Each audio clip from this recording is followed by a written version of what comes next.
Je disais tantôt que nous allons commencer cette conférence de presse d'après-match Sénégal-Burkina Faso, comptant pour le second retour des éliminatoires de la CAN Maroc U23, donc 2023. Et avec les deux sélectionneurs, celui du Sénégal et celui également du Burkina Faso, Monsieur Traoré. Brahma Traoré. Alors, nous allons commencer d'abord avec Monsieur Brahma Traoré. Et nous serons avec lui pour une dizaine de minutes. Et la première question que vous allez poser, certainement, quelqu'un va poser la première question à Monsieur Brahma Traoré. Sinon, je lui demande... Oui? Oui, bonsoir. Parlez plus fort, s'il vous plaît. Posez. Oui, bonsoir. Finalement, est-ce que le fait d'avoir pas pu jouer chez peut-être mis dans cette élimination? Bon, je crois... On s'approche du micro, oui. Je crois que non. Descendez-le. Parce que sur le plan du foot aujourd'hui, le Burkina est un pays qui monte. Et nous nous sentons partout où nous jouons. Et nous n'allons pas parler d'alibi ici qui puisse expliquer notre élimination ce soir. Et je dirais que le Sénégal avait une bonne équipe. Elle a été chanceuse ce soir. Et comme vous avez vu le match, je pense que nous avons eu d'innombrables occasions, comme à l'aller. On était à Cotonou, on jouait à l'extérieur, mais on recevait. Et ce soir également, nous avons joué comme si on était au Burkina Faso, tout simplement parce que nous avons bien préparé le match et on savait qu'on avait en face de nous une équipe redoutable du Sénégal. Oui, deuxième question.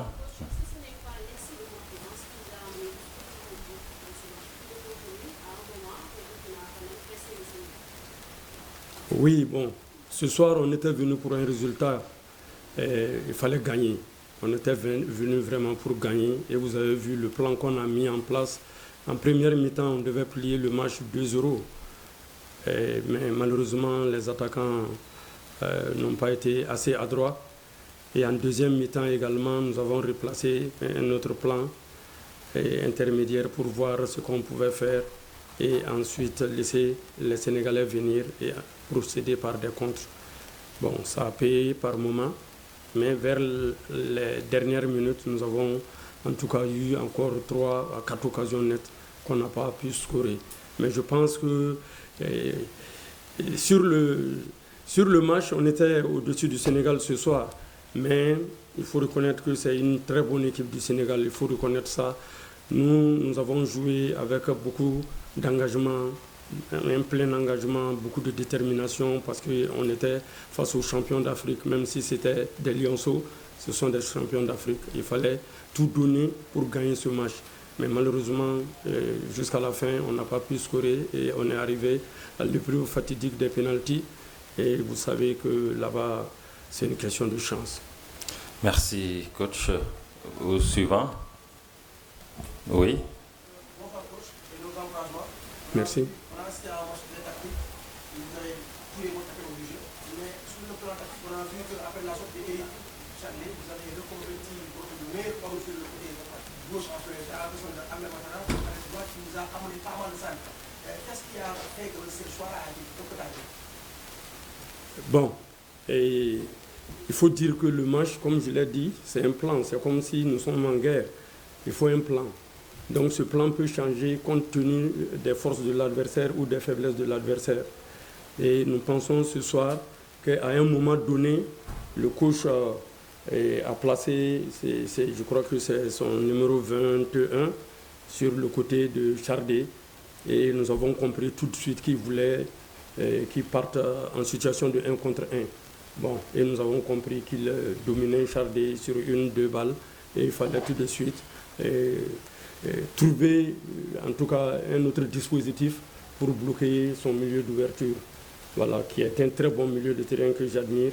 Voilà, comme j'admire aussi Sadio Mané. Oui, oui. Vous pouvez parler plus fort, s'il vous plaît.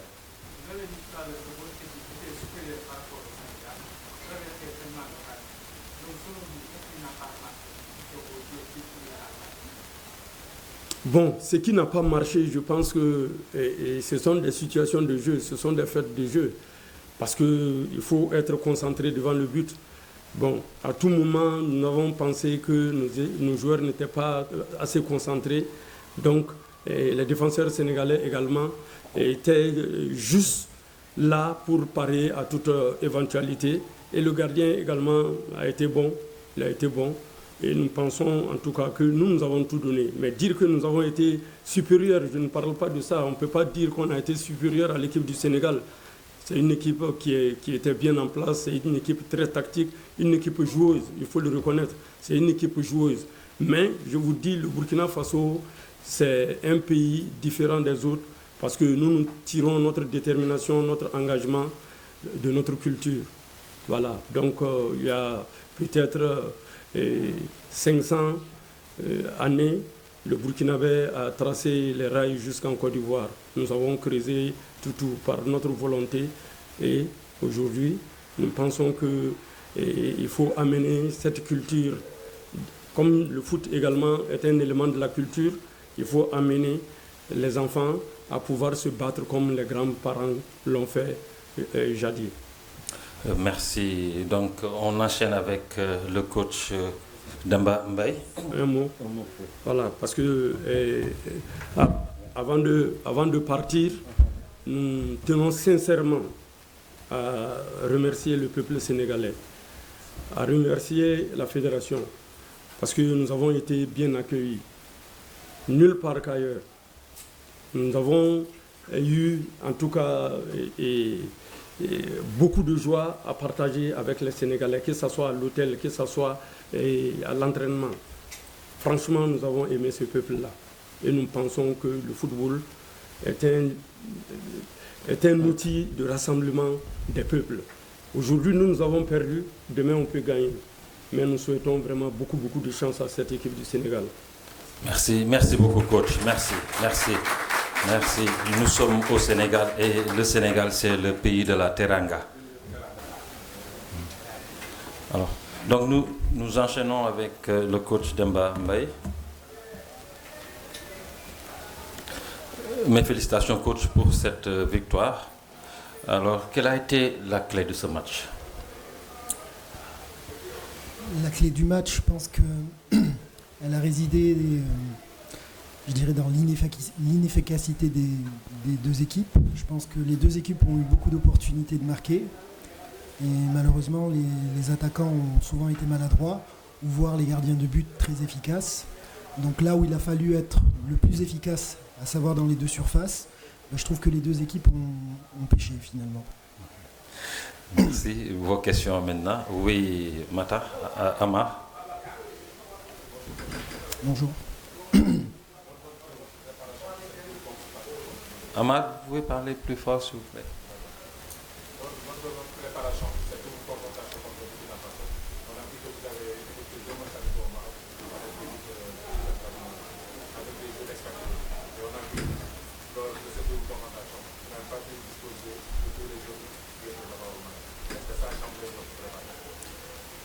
Écoutez, moi j'ai tendance à ne pas parler des joueurs absents. Les joueurs absents ont tort. Voilà. On n'était pas dans une date FIFA, donc il y a des joueurs qui n'ont pas été libérés par leur club, parce que les clubs ont cette possibilité. Mais moi, ce qui m'intéresse le plus, comme je le dis, c'est dans un match international, on doit hisser son niveau d'engagement et de détermination, je dirais, compte tenu de notre identité, de qui on est et de notre histoire, à un niveau beaucoup plus élevé. Et le constat que je fais aujourd'hui, c'est que ça n'a pas été le cas. Et en ce sens, je suis quand même assez déçu de ce que nous avons produit aujourd'hui. Merci. Oui. Coach, qu'est-ce qui s'est passé? Parce qu'on a vu en première période une équipe du Sénégal qui semblait ne pas être en place et qui a vraiment très mal joué, si on peut dire, la première période. À l'entame maintenant de la seconde, on a vu beaucoup plus de pertes de Niak et même dans le des changements. Et vers la fin également, Voilà, là aussi, on a senti que le Sénégal a fait un petit relâchement qui a permis au Burkina Faso de mieux terminer la partie. Alors, par rapport à tous ces réglages et puis par rapport surtout au troisième tour que vous avez. Bon, déjà, vous avez une bonne analyse de la situation, c'est bien. C'est ce que je disais, sur la première mi-temps, on a eu un gros problème au niveau du milieu de terrain. Nos joueurs étaient trop éloignés des milieux burkinabés, donc pas de cadrage, donc des possibilités d'angle de passe pour le Burkina. Et donc, comme c'est de bons joueurs et qu'en maîtrise collective c'était plutôt pas mal, ben, ils nous ont causé beaucoup de problèmes. À la mi-temps, nous avons rectifié parce que nous avions deux joueurs, que ce soit Koto ou Samba Lele, qui manquaient d'engagement et de solidité dans les duels. Et nous avons rectifié à la mi-temps. Et effectivement, on a pu redresser la barre avec la rentrée en jeu de Abdou Seydi et de Daouda Diong.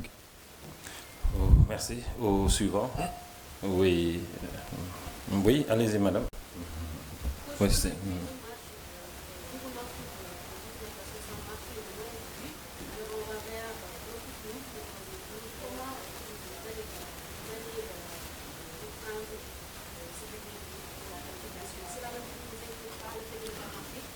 Alors, chaque match est différent déjà. Je pense que aujourd'hui, si on doit tirer un bilan de ce deuxième tour, c'est que nous sommes passés. Je pense qu'à un moment donné, le résultat, le fait de passer, ça compte aussi. Après, bien évidemment, comme je le dis toujours dans un match, il y a deux choses à gagner, le score et le contenu. Et c'est vrai qu'aujourd'hui, sur le contenu, on est en reste. J'attends beaucoup mieux de la part des joueurs, clairement. Je pense qu'on a travaillé sérieusement, on a mis des choses en place et je ne sais pour quelle raison, on n'a pas pu retrouver ces choses-là dans le contenu du match. Aujourd'hui, je tire une sonnette d'alarme à certains joueurs. Je pense qu'il y a un état d'esprit à avoir quand on vient en équipe nationale. L'équipe nationale n'est pas un faire-valoir, c'est quelque chose qui se mérite. Je pense qu'il y a un niveau d'engagement nécessaire et accru quand on est dans une rencontre internationale. Et aujourd'hui, à ce niveau-là, je ne dirais pas tous mes joueurs, mais certains ont été défaillants. Et vous pouvez compter sur moi pour clarifier la situation avec eux et mettre les points sur les i, parce qu'effectivement, moi, je n'admets pas que notre équipe puisse être ballottée ou dominée par séquence. Je veux construire une équipe qui soit conquérante, dominatrice, parce que ça correspond à ce que sont les Sénégalais. Et aujourd'hui, vous pouvez compter sur moi. Je crois que je vais faire une mise au point très claire avec ce groupe, avec ces joueurs. Et vous pouvez compter sur nous. Je vous assure que contre le Mali, vous verrez un autre visage. Merci. Oui. Oui. Abdoulaye.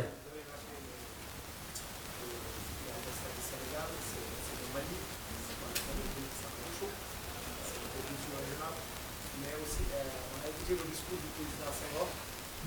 Quoi fait cette équipe, d'autant plus que celle de 2022 a été créée à Londres en 2012, cette équipe a eu 2024 de moins qui pense, c'est une bonne nouvelle parce que c'est pas une pression supplémentaire. Non. Écoutez, je pense qu'il faut être pragmatique. C'est-à-dire qu'aujourd'hui, nous avions une double confrontation. Et ce que je constate, c'est que sur une double confrontation, nous avons perdu 2 mi-temps et nous avons été à un niveau 2 mi-temps. C'est loin d'être suffisant pour le niveau international. Et je crois qu'à un moment donné, il faut regarder les choses en face. Pour ma part, je ne suis pas du tout satisfait, clairement. Je pense que des fois, la vérité est salvatrice et qu'il faut la dire. Je pense que j'aurai également un retour avec mes joueurs. Et je pense qu'il va falloir qu'à un moment donné, on prenne la mesure de ce qu'est un match non amical de niveau international et qu'on y emmène le niveau d'engagement nécessaire.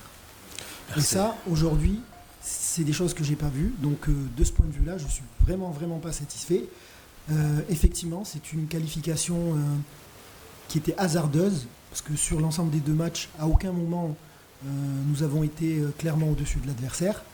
Et donc, effectivement, je pense qu'il y a des mises au point à faire. Je pense qu'il ne faut pas se voir trop beau, trop vite. Je pense que si on reste à ce niveau-là, autant rester à la maison et économiser, je dirais, l'argent du contribuable sénégalais et ne plus se déplacer. Et ça, je pense que vous pouvez compter sur moi pour faire une vraie mise au point avec nos joueurs. Oui, la dernière question. Bon, s'il n'y en a pas, merci beaucoup. Merci. Allez.